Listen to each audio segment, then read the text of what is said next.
ուրեմն միջնորդում եմ բազմի Սահակյանին նկատմամբ նախաքննության ընթացքում դեռևս կիրառված խաղաղ միջոցառումների ենթադրել ևս 3 ամիս ժամկետով հետևյալ պատճառաբանությունները։ Ուրեմն հիմնավոր կասկածի չեմ անդրադառնում այն պատճառաբանությամբ, որ արդեն իսկ դատարանը վարույթ ստանձնելու որոշում է կայացրել, իսկ այդ պայմաններում այլևս ակնհայտորեն արտահայտված է հիմնավոր կասկածի շեմը եւ այդ մասին է վկայում Հայաստանի Հանրապետության գլխավոր դատարանի նախագծային իրավունքը, առայն որ եթե արդեն փուլ արտահայտված է, ապա հիմնավոր կասկածի բացակայության մասին խոսել իմաստասուր է։ Ինչ վերաբերում է հիմքերին, ուրեմն պատվիրան դատարան նախ իր վրա օրենքով դրված պարտականությունների կատարելու հետ կապված մասնավորապես վարույթի բնականոն ընթացքին խոչընդոտելու վկայի վրա ապօրինի ազդեցություն ունենալու մասով կարծում եմ, որ խիստ բարձր է ռիսկը, ինչպես նաև արձանագրվել է նախաքննության ընթացքում կալանք խափանմիջոցի կիրառած առաջին անձնի դատարանի եւ նաև անփոփոխ է թողնված այդ որոշումը վերականգնիչ դատարանի կողմից։ Ուրեմն այդ հիմքը այդ ռիսկը առկա է եւ բարձր է այնքանով, որ Վազգեն Սահակյանն ազատության մեջ մնալու պարագայում բնականաբար փորձի միջոցներ ձեռնարկել, որպեսզի գործով ներգրավվածական մասնավորապես ուղղորդության ցուցմունք է տվել այն իհարկե ցուցմունքը չհրապարակեն, բայց այդ ցուցմունքի բովանդակությունը առնվազն մեղադրական պաշտոնական կողմի դեմ է, այսինքն իրենց դեմ է մեղադրելի եւ այդ առումով նաեւ հաշվի առնելով այն հանգամանքը, որ ծանր հանցագործությունը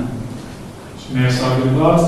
այդ պայմաններում վկայի ազդեցություն ունենալու ռիսկը բարձր է։ Ինչ վերաբերում է փախուստի ռիսկի, կարգավորական նշեմ, որ Վազգեն Սահակյանը Հայաստանի Հանրապետության քաղաքացի չէ, այլ պետության ուսումնասիրության երաժշտության քաղաքացի է եւ այդքանով հանդերձ պարզ է արդեն ակնհայտ է հանգամանքի վկայում այն մասին, որ վերջինս Հայաստանի Հանրապետության սահմանները լքելու փորձ շատ ավելի մեծ հավանականությամբ կկատարի, քան բարելավի հետևությունս հանդիսանալ Հայաստանի Հանրապետության եւ ընդդեմ միայն Հայաստանի Հանրապետության քաղաքացի, այս դեպքում վերջինս նաև երկքաղաքացի չէ, այլ միայն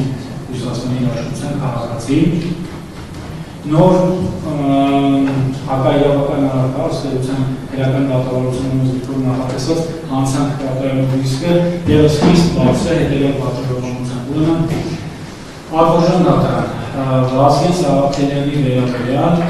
նույն հոդվածի նույն մասով ըստ էության նմանատիպ արարք կատարելու համար ներկայումս առկա է քրեական գործ, որը թե առաջին անձնի դատարանը կայացրել է հակառակման ճարտարական ակտի, այնուամենայնիվ իմ կողմից բողոքարկվել է վերականգնիչ քրեական դատարան եւ գտնվում է քննության փուլում այս պահի դրությամբ։ Ինչը վկայում է այն մասին, որ դեռևս այդ դեպքին վերջնական քրեական գնահատական Հայաստանի Հանրապետության դատական համակարգը չի տվել։ Այսինքն այն արարքները, որոնք միասնագրվել են Վազգեն Սահակյանի նախորդ գործի շրջանակներին, որոնք ինչպես ես ասում, նույնասեռ են եւ ավելի նույնիսկ դրանք կարելի է ասել, որ գրեթե նույնական արարքներ են, որովհետեւ նույն ոդկասթի ընթացքում նույն ձևով վայրենքներ հնչեցնելով եւ այլն չմանալան են հատվածում։ Եվ այս հանգամանքը ինչու են մատնանշում, թե բնականաբար որոնք առավել պետական պաշտոնատար անձը ինձ չի կարող անձի անձնության կանխավարկած կասկածի տակ դնել եւ քանի որ կայացված է հակառակման դատական ակտ, բայց այն, ես ինչպես արդեն ասացի, օրինական ռեժիմից չի մտել եւ այդ հարցը դեռևս վերջնական լուծում ստացված չէ եւ այս պայմաններում պատվազան դատարան նախորդ գործով խափանման միջոցները վերացվելուց հետո Վազգեն Սահակյանը շարունակում է այն նույն ձևով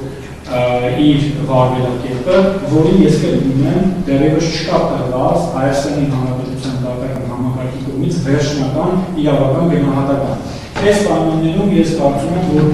խիստ բարձր է Վազգեն Սահակյանի կողմից նորից ազատության մեջ մնալու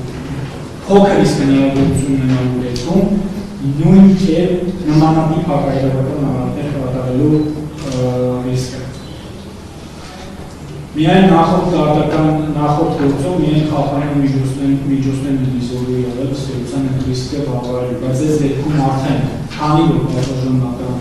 նորից եմ ասում, դա կարևոր հանգամանք է։ Կապանման միջոցները կիրառվել են, վերջացել են, դրանից հետո կա դեռևս մնացած բաց հարց, կոնկրետ քրեական գործով չշտեղված վերջնական բնավորական միևնույն բազմասարքելերը դույց ինչ հնարավորությունով իր գործելավուճը շարունակում եք, ինչը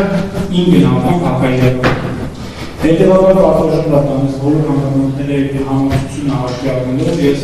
կարծում եմ, որ որևէ այլ կապանման միջոց իզոլու չէ ռիսկերը մեղմ են։ Բնականաբար տարբեր հարց առաջանում նաև դատարանի մոտ, առավելևս պաշտպանական կողմի մոտ, թե արդյոք մեկ այլ ոչ ամենախիստ կապանման միջոցը, օրինակ, տնային կալանքը արդյոք իզոլու չէ։ Այդպիսի հարց իրավաչափորեն կարող է իհարկե առաջանալ, դա լեգիտիմ հարց կլինի, ես այդ հարցը միանգամից պատասխանում։ Որոնք պատվաժանատան մասնավորապես վկայի զրահազդեցություն ունենալու մասով, ինչպես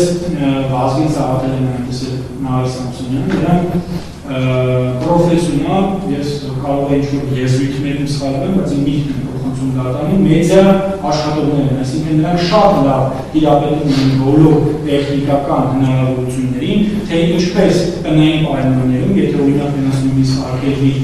շփումը բացառությամբ հնարավորված լեկանների եւ պաշտպանների, ինչպես կարող են դա հաղթահարել եւ շփման միջոցներ գտնել այլ անձանց հետ։ Դա որևէ կերպ պատվաժանատան չի կարող զսպել։ Ուստի պատվաժանատանը միայն ամենախիստ կապանման միջոց կառավարումն է, որ քննության այս փուլում, քանի որ դեռևս մենք գտնվում ենք նաեւ նախնական դատասությունների փուլում, ապացույցները հետազոտված չեն, վկան արձակնված չէ եւ այս փուլում որը այս կապանման միջոց իզոլու չէ, այս ռիսկերը մեղմելու։ Ուստի միջնորդում են երկարաձգ իրադրած կապանման միջոցը եւս 3 ամիս շնորհիվ այսքան։ Մյուս մեղմերի մասով եւս նշեմ, թե շատ լավ։ Ինչ վերաբերում է Նարեկ Սամսոնյանի պատվաժանատան, ուրեմն այստեղ նույն իրավիճակն է կոնկրետ հիմնավոր կասկածի առնչությամբ, քանի որ ինչպես ես արդեն նշեցի, նախորդ Վազգեն Սաղաթելյանի դեպքից դա որևէ բան չի տարբերվում այն առումով, որ երբ որ դատարանում արդեն գործելասիրության դրությամբ է, այսինքն բարույթ է ստանձնել դատարանը, այլևս հիմնավոր կասկածի հարց չի քննարկվում, դա հաղթահարված է։ Ուրեմն ոչ պատշաճ վարկագիծ դրսևորելու առումով ես կարծում եմ այս դեպքում ևս սկիզբ բարձր ռիսկ է, մասնավորապես վկայի նկատմամբ ազդեցություն ունենալու կամ գործում արկա ապացույցների վրա հարց կարող է առաջանալ, թե դրանք արդեն զննված են, դրանք գործում կոնկրետ արկա են, բայց դրանք սկզբնախումները կոնկրետ քրեական գործից դուրս են, այսինքն քրեական գործում քրեական դատավարության ընթացակարգով ամբողջությամբ բնականաբար բոլոր ապացույցները զննվել են, ապացույց են ճանաչվել, դրանք արկա են գործում, բայց այնուամենայնիվ այդ ապացույցների վրա նրանց նեղադրների ազդեցությունը դեռևս արկա է։ Նոր հանցանք կատարելու ռիսկի հետ կապված իրավիճակը նույնն է պատվաժանատան, քանի որ նախորդի ես արդեն ասացի, ուրեմն կա Նարեկ Սամսոնյանի վերաբերյալ ևս նույն հոդվածով, հոդվածի նույն մասի կետերով առաջադրված մեղադրանք, որով իհարկե ինչպես ես արդեն ասացի, արդարացման վերաբերյալ է կայացել առաջին արձանի դատարանում, սակայն վերաքննիչ քրեական դատարանում դեռևս գործունեությունը շարունակվում է եւ նմանատիպ վարկագիծ դրսևորել այն պայմաններում, երբ դեռևս արկա չի վերջնական դատական ակտ, դա ռիսկ է պահանջում մեջ, որ ազատության իշխանների վարդային նույնիսկ կկրկնվի։ Ինչ վերաբերում է փախուստի դիմելու հանգամանքի, ես նշում որ Նարեկ Սամսոնյանի պարագայում փախուստի դիմելու ռիսկը բարձր չեն գտնվում,